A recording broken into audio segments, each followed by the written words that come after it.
അഹല്യയ്ക്ക് 30 വർഷത്തെ പാരമ്പര്യവും വിശ്വസ്തതയുമുണ്ട്. നേത്ര സംരക്ഷണത്തിന് നമ്മുടെ Ahalya. Chakarakkal CH centre, Pookoya Thangal hospice palliative home care unit 1ാം വാർഷികാഘോഷവും 2ാമത് പാലിയേറ്റീവ് ഹോം കെയർ വാഹന സമർപ്പണവും ചകരക്കലിൽ വെച്ച് നടന്നു. പാണക്കാട് സയ്യിദ് സാദിഖ് അലി ശിഹാബ് തങ്ങൾ ഉദ്ഘാടനം ചെയ്തു.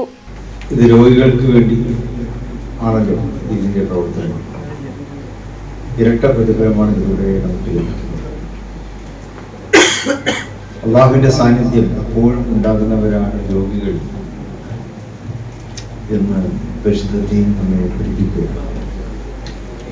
അള്ളാഹുവിന്റെ സാന്നിധ്യം എപ്പോഴും ഉണ്ടാകുന്ന രോഗികൾക്ക് ആ രോഗികളോടൊപ്പം നമുക്ക് ചേർന്നിരിക്കാൻ പറ്റുന്നു എന്നുള്ളത് തന്നെയാണ് ഇതുപോലെയുള്ള പ്രവർത്തനങ്ങൾ നമുക്ക് കാണിച്ചു തരുന്നത്.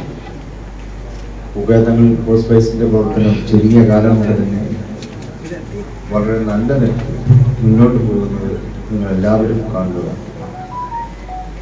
ഇവിടുത്തെ PT സെന്ററിന് നേരത്തെയും ഒരു ആംബുലൻസ് കിട്ടുകയുണ്ടായി. അതും ഇതുപോലെ ഉദാരമതികളുടെ സ്നേഹജനങ്ങളുടെ സംഭാവനകളിലൂടെ എത്തിച്ചതാണ്. VC കരീം ഹാജി അധ്യക്ഷത വഹിച്ചു. CVK റിയാസ് മാസ്റ്റർ സ്വാഗതം പറഞ്ഞു. TV അബ്ദുൽ ഖാദർ ഹാജി ആമുഖ പ്രഭാഷണവും MP മുനീർ റിപ്പോർട്ട് അവതരണവും നടത്തി. അബ്ദുറഹ്മാൻ കല്ലായി, അബൂബക്കർ ഹാജി ബ്ലാത്തൂർ എന്നിവർ മുഖ്യാതിഥികളായി. മരണപ്പെട്ടുപോയ മാതാപിതാക്കളുടെ സ്മരണാർത്ഥം മക്കൾ നൽകുന്ന പാലിയേറ്റീവ് ഹോം കെയർ യൂണിറ്റിന്റെ 2ാമത് വാഹനം കുടുംബത്തിൽ നിന്നും മുസ്ലിം ലീഗ് സംസ്ഥാന പ്രസിഡന്റ് പാണക്കാട് സയ്യിദ് സാദിഖ് അലി ശിഹാബ് തങ്ങൾ ഏറ്റുവാങ്ങി. CH സെന്റർ നടത്തിയ ബിരിയാണി ചലഞ്ച് വിജയിപ്പിച്ച വോളണ്ടിയർമാർക്കുള്ള അനുമോദനവും ചടങ്ങിൽ വെച്ച് നടന്നു. Advocate Abdul Kareem Cheleri, MK Naushad, Ansari Thillankeri, NK Rafeeq master, doctor Ameer Ali തുടങ്ങിയവർ സംസാരിച്ചു. ഷക്കീർ മൗവഞ്ചേരി, റോഷ്നി ഖാലിദ്, N അബ്ദുൾ സലാം ഹാജി, ഷുഹൈബ് വേങ്ങാട്, ജാബിർ വാഹി, ഹുസൈൻ വേങ്ങാട്, NC മുഹമ്മദ് ഹാജി തുടങ്ങിയവർ പങ്കെടുത്തു. News bureau, Chakkarakkal.